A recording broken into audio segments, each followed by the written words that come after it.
Hey everyone, Dr. Shahid here, and in this video, we'll wrap up the Operative Dentistry series by talking about preventive dentistry, because after all, the best way to handle a difficult situation is to avoid getting into it in the first place. Preventative dentistry is all about anticipating, identifying, and minimizing risks for dental disease. Rather than waiting for problems to arise, we want to focus on proactive measures to keep teeth free of disease. I'll be discussing three major agents in preventive dentistry: Flouride, silver diamine fluoride, and sealants. Before we get into each of these with a bit more detail, let's set the stage and quickly review two important processes that I talked about in the first video of this series. The first being demineralization. If you guys remember, the main culprit here is S-mutans, which will metabolize sugars and produce acid byproducts. The pH of the oral cavity will drop, causing the enamel matrix to release calcium and phosphate ions into the oral cavity. This is demineralization. The counter process to demineralization is remineralization, and saliva plays a huge role here.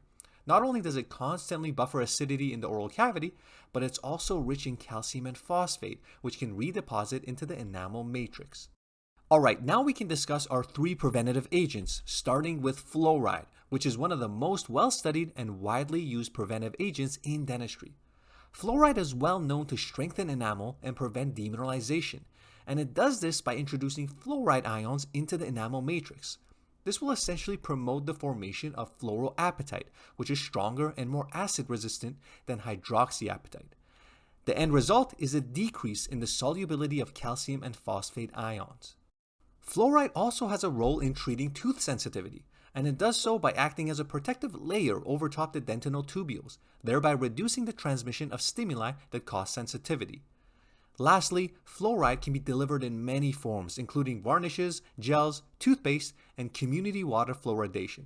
So needless to say, guys, this stuff is great, and it's backed by decades of research, so I better not catch you guys becoming one of those holistic anti-fluoride crusaders.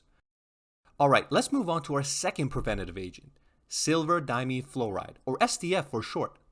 If you guys thought fluoride was good, wait till you hear about this stuff.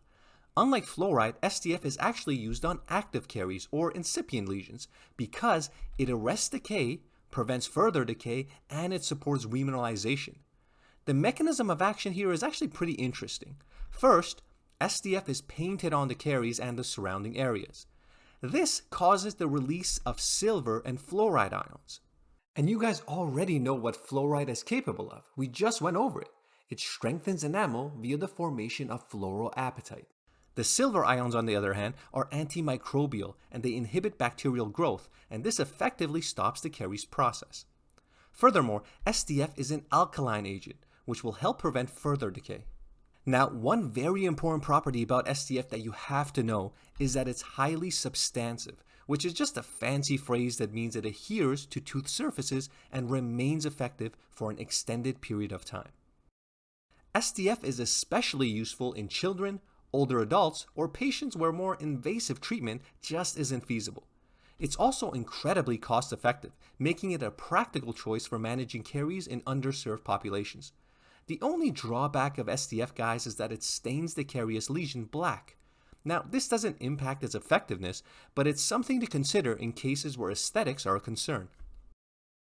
Alright, let's move on to our third and last preventative agent, sealants. These are essentially thin protective coatings of resin applied to deep pits and fissures, areas that are more prone to caries. Interestingly enough, and you'll want to remember this, sealants can actually arrest incipient caries as well, and the way they do this is very simple. Let me show you guys. So here we have a deep groove on the occlusal aspect of a mandibular molar. Application of a sealer will fill all the nooks and crannies of the groove, making it impossible for food debris and bacteria from entering the pits and fissures. So not only does this protect teeth that are healthy, but even if we had incipient decay in the groove, the sealant will essentially suffocate the bacteria, because without access to sugars to metabolize, they'll just die out and the tooth will simply repair itself. Pretty neat if you ask me. Lastly, guys, while sealants are more cost-effective than fillings, they're relatively expensive compared to our other preventive agents such as SDF and fluoride. And now it's time for the best part. Let's reinforce everything we just learned with some practice problems. Question number 1. What term best describes SDF? Pause the video if you need some time, but the answer is substantive. Remember guys, substantivity refers to the ability of SDF to adhere to the tooth surface and remain active over time. As for the other option choices, the antimicrobial properties of SDF are better described as bactericidal, not bacteriostatic. And SDF is not a chelating agent, nor does it form dentin bridges. So every time you see SDF, I want you to remember that one word, substantive. Alright, moving on. What is the best treatment for incipient caries on deep occlusal grooves of a molar? Again, pause the video if you need some time. But the answer here would be C. And this one's a bit tricky because option choices B, C, and D are all somewhat valid. However, a sealant would be the best one here since it's more conservative than a full-on composite restoration, and it would be just as effective as SDF at arresting the incipient carious lesion. Simple as that. Alright, I got one last question for you guys. Each of the following is associated with silver diamine fluoride except one. Which one is the exception? As always, take your time, pause the video if you need, but the answer is D. Now, this one's a bit tough, but through process of elimination, you should have arrived at the right answer. So starting with A, you would have had to remember the alkaline nature of SDF, which is actually what helps prevent further decay by increasing the pH around the applied areas. As for option B, SDF is certainly antimicrobial, and that's because of its silver content.